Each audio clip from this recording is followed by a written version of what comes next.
అంటే ఇట్లా పోతా వస్తూ ఉంటుంది కరెంటు.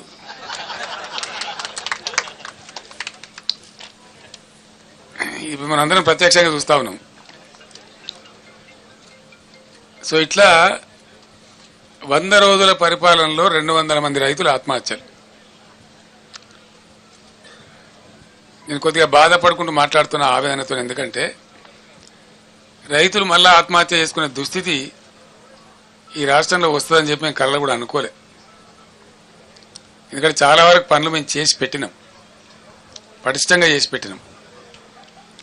మరి ఎందుకు సంభవిస్తున్నట్టు ఈ ఆత్మహత్యలు? ఈ లక్షల ఎకరాల్లో పంటలు ఎండిపోతున్నట్టు? దయచేసి జర్నలిస్ట్ మిత్రులతో నేను ప్రార్థిస్తా ఉన్నా, మీరు కూడా ఆలోచన చేయాలి. మీరు ప్రజల పక్షాన ప్రజల కోసం ఉండేవాళ్ళు కాబట్టి నేను మీకు కూడా అప్పీల్ చేస్తా ఉన్నా, ఈ పరిస్థితి ఎందుకు వచ్చినట్టు మీరు కూడా పరిశీలన చేసి రాయండి. ప్రజల పక్షాన్ని నిలబడండి, రైతుల పక్షాన్ని నిలబడండి. ఇది రాష్ట్రం యొక్క మేలును కాంక్షించి. రాజకీయాలు ఎప్పుడు ఉంటుంటాయండి, రాజకీయాలు పెద్ద ఇష్యూ కాదు. రాజకీయం ఎన్నికలు వస్తాయి, గెలిచేటోడు గెలుతాడు, ఓడతాడు, ఎల్లయ్య కాకపోతే పుల్లయ్య కాకపోతే మళ్ళీ ఎవడోడు. అదే సాధారణంగా జరిగే విషయం, రొటీన్, దానికి పెద్ద ఇంపార్టెన్స్ లేదు. కానీ ఈ సామాజికమైనటువంటి పరిస్థితి తెలంగాణలో అద్భుతంగా మారి ఉన్నత శిఖరాగ్రాలకు చేరుకొని దేశంలోనే నంబర్ 1 స్థాయికి ధాన్యం ఉత్పత్తిలో ఎదిగిన రాష్ట్రం అనతి కాలంలో, ఇంత స్వల్ప కాలంలో ఎందుకు ఈ బాధకు గురి కావాలి? దీనికి కారణం ఏంటి? నంబర్ 1, అద్భుతమైనటువంటి ప్రపంచ దేశాలు, యుఎన్ఓ దేశంలో దాదాపు 15-16 రాష్ట్రాలు కొనియాడి వాళ్ళు అమలు చేసుకుంటున్న పథకం మిషన్ భగీరథ. ఎందుకు మంచినీళ్ళ కొరత రావాలా? చీఫ్ సెక్రటరీ గారి స్టేట్మెంట్లు ఏమో సోర్సెస్ అన్ని బరాబరే ఉన్నాయి, ఎవరు భయపడే అవసరం లేదు, మీరు అద్భుతంగా ఉండొచ్చని చెప్తా ఉన్నారు.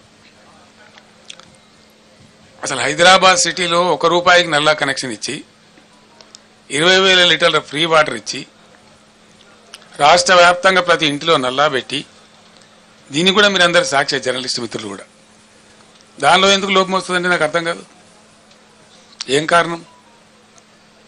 మేము అసెంబ్లీలో ఛాలెంజ్ చేసినాం, నేను స్వయంగా యాజ్ ఎ చీఫ్ మినిస్టర్, ఈ టర్మ్ లోపల భగీరథ కంప్లీట్ చేయకపోతే వచ్చే ఎలక్షన్లో మా పార్టీ పోటీ కూడా చేయదు, మేము ఓట్లు కూడా అడగమని చెప్పి అంత ఛాలెంజ్గా చెప్పి తీసుకుని ఆ పథకాన్ని కంప్లీట్ చేసినాం.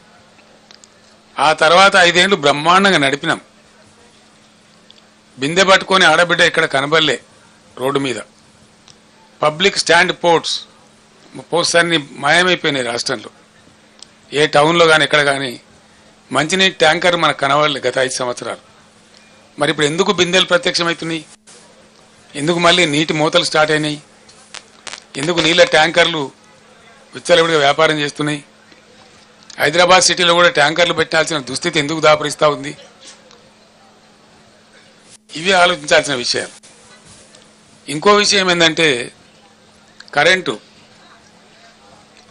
1.5 సంవత్సరంలో డిస్ప్రపోర్షనేట్గా చాలా దారుణంగా ఉన్నటువంటి విద్యుత్ రంగాన్ని సుమారు 35,000 కోట్లు ఖర్చు పెట్టి రకరకాల పద్ధతులన్నీ అవలంబించి సెంట్రల్ ఎలక్ట్రిసిటీ అథారిటీని కూడా సంప్రదించి మా మెదడంతా కరగదీసి అద్భుతమైనటువంటి కరెంటుగా మేము తీర్చిదిద్దినాం.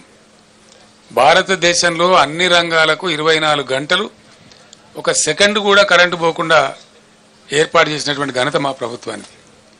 అది మీరందరూ అనుభవించినారు, మీరందరూ చూసినారు. ఆనాడు కరెంటు పోతే వార్త, ఇలా కరెంటు ఉంటే వార్త అనే కాడికి వచ్చింది.